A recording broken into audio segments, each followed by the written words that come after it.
एगो प्रेमी प्रेमिका के भाव है। प्यार करना कोई गलत बात नहीं है। नहीं, प्यार किया नहीं जाता है, प्यार हो जाता है। हाँ, प्यार खाया जाता है। प्यार तो सही में खाया जाता है। अरे दिल वाले आंखों का हर बात समझ लेते हैं। अरे सपनों में भी मिल जाए उसे मुलाकात समझ लेते हैं। अरे धरती के लिए आसमान होती है पर लोग उसे बरसात समझ लेते हैं। शुभम अल्लाह, शुभम अल्लाह। ए जान, जान, आंखों में रखते ही काजल की तरह, होठों पे रखते मुस्कान की तरह, आंखों में रखते ही काजल की तरह, होठों पे रखते मुस्कान की तरह। आप जहाँ भी रहिए खुश रहिए ए जान। आपको पूछते हैं भगवान की तरह। भगवान के तरह माना लो। कने बने पंकज भैया हमर जिंदगी या तो बाह पली गे दूसरा से तू तो बियाह पली गे। अरे मजा में रहो ही राजा जी के तरवा के तरवा के तरवा के। अरे तोहरे याद में झरल तोहरे याद में झरल गिरवा मरल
दिया वो दिल्ली चली गई। चली गई। मैंने जिसको दिल दिया हाँ। वो दिल्ली चली गई। हाँ, ट्रेन से ना तोर बाबूजी के प्लेन से। तो हर बाजी वाला मैंने पवन सिंह लगल तो कर काट हाय देखो सारा हाय देखा भोरी देख ले पूरी सारा मैंने जिसको दिल दिया वो दिल्ली चली गई। जब मैं दिल्ली गया तो दिल्ली चली गई। सोचा कि मर जाऊं छोकर बिजली की तार को। जब हमने तार को छुआ तो साली बिजली ही चली गई। नसीब ठीक रहा, नसीब ठीक रहे बाबूआ। सांस लेने का कोई हकदार नहीं हो सकता, इतना तो कोई गुनहगार नहीं हो सकता। झूठ ये किसने उड़ाया है जमाना में, दूसरी बार फिर मोहब्बत नहीं हो सकता। लइका कहलई का कहलई आहा हा हा करिबे वफाई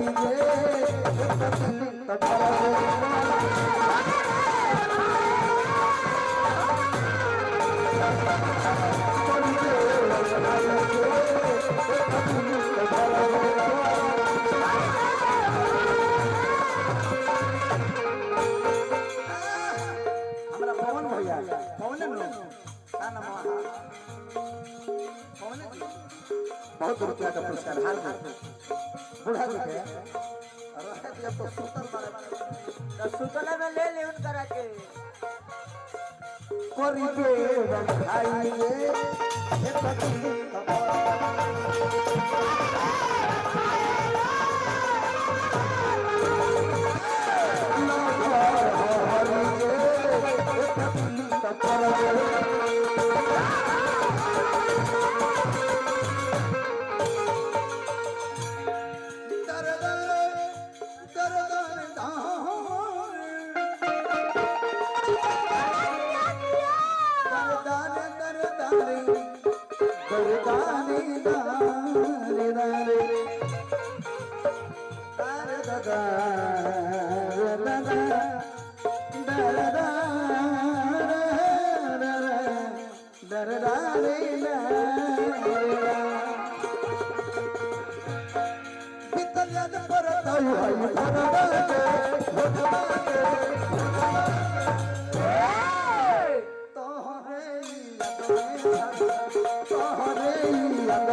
अरे पियावा तू समन मारे आगाना में लसरले एक से गाना हमार छूटल बा यही में लेली नाना प्रकार का लेली ये राजा मौगी बहुत अरे हम बोली ले हिंदी बलम अंग्रेजी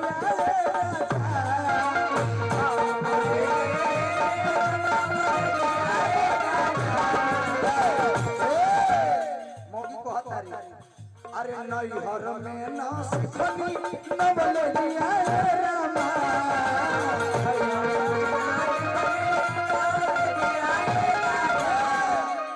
हम बोली ले हिंदी बोलम कर दिया रामा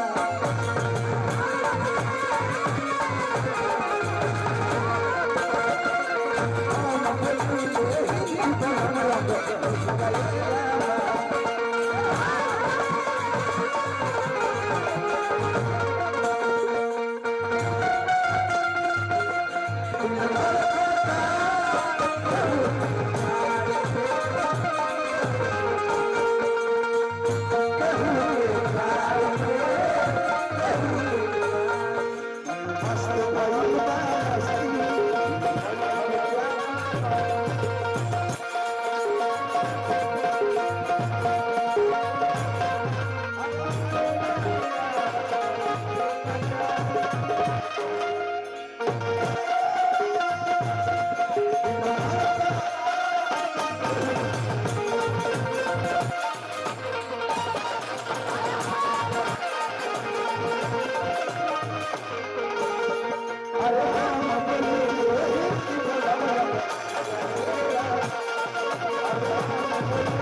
देखो तो हमारा पर काहे ताका तरु देखो है सुंदर सुंदर लड़कन बैठल हमनियो पर ध्यान दे दे ए कि हम ससुर में जन्म न मारो नहीं मिलल पढ़ाई के